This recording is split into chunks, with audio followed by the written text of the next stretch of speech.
So today guys, ang una ko ipapakita sa inyo yung wreath namin na with the color green, red, and gold. So perfect siya kasi this year yung naging motif namin ay green, yung classic na color ng Christmas, green, red, and gold. Before we tried yung nauso yung yung frozen. So, tinry din namin yun, yung frozen na color. Nag-blue and white kami. So, this year, bumalik kami sa classic na color. So, syempre, unahin natin yung wreath. Yan. Binili namin yan sa Costco. Ang ganda niyan.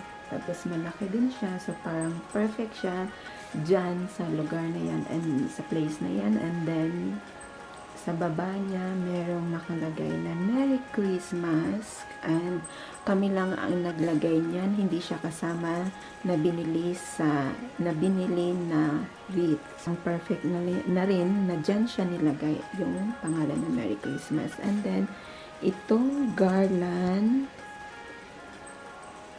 bali yung garland na to, dalawa yan. Pero this year, isa lang ang nilagay namin kasi pag dalawa siya nilagay, covered yan hanggang from yung may Santa na doll and then hanggang sa baba.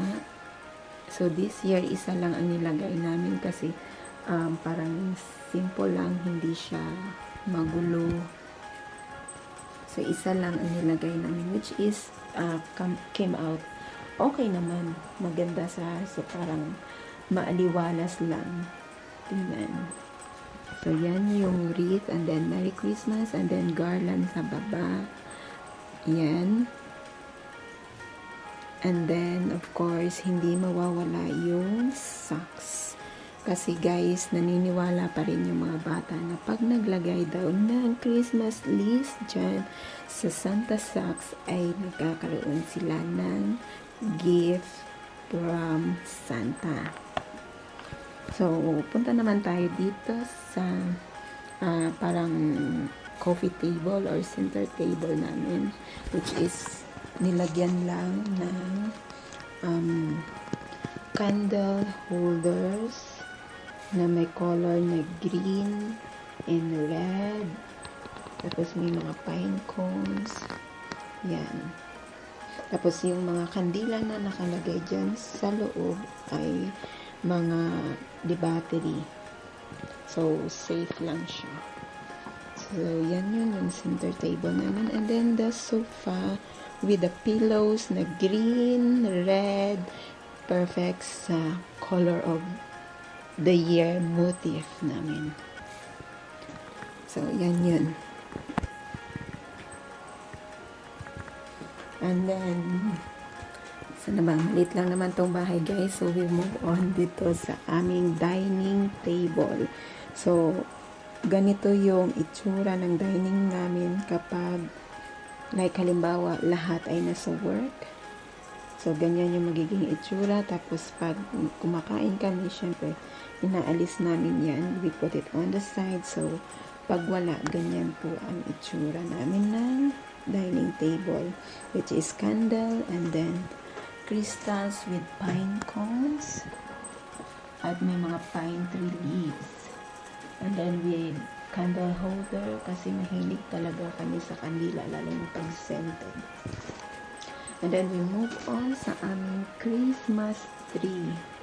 So ang Christmas tree, siya yung nag-iisang, yung star, siya yung nag-iisang silver kasi that's the only star we have.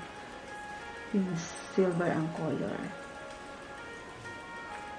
Pero yung Christmas tree, like what I said, ang motif namin ay green, red, and gold. So, ganyan yung itsura ng Christmas tree namin na may dahon na gold.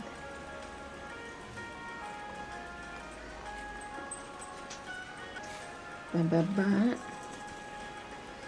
Yung Christmas tree namin guys ay 6 foot yung tangkad niya.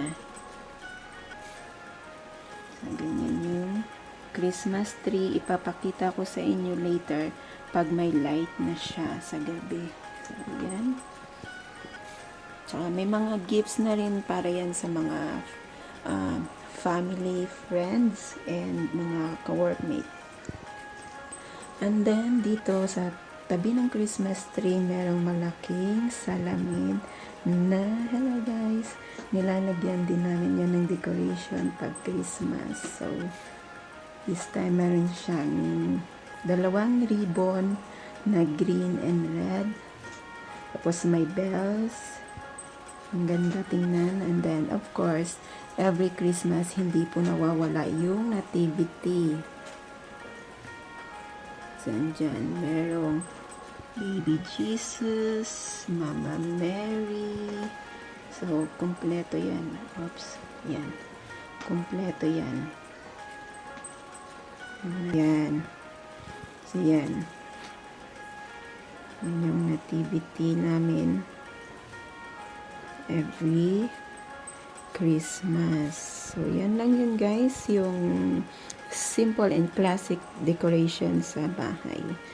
At meron pa akong ipapakita sa inyo mamaya kasi sa mga windows namin meron kaming mga parol which is from Philippines of course. So, ipapakita ko yun sa inyo later. So, for the meantime, ito lang muna yung nativity. Yan. Yan. Siya, kabuuan kapag tiningnan mo, Christmas tree, and then yung mirror, and then yung nativity side, yun nga, yung wreath, tsaka yung garland, tsaka yung coffee table. So, that's it.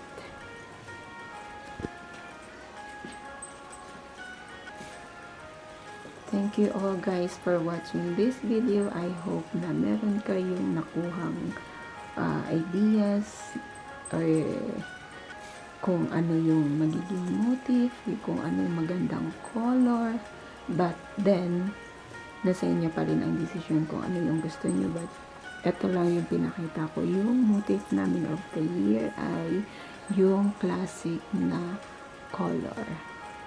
Thank you all for watching.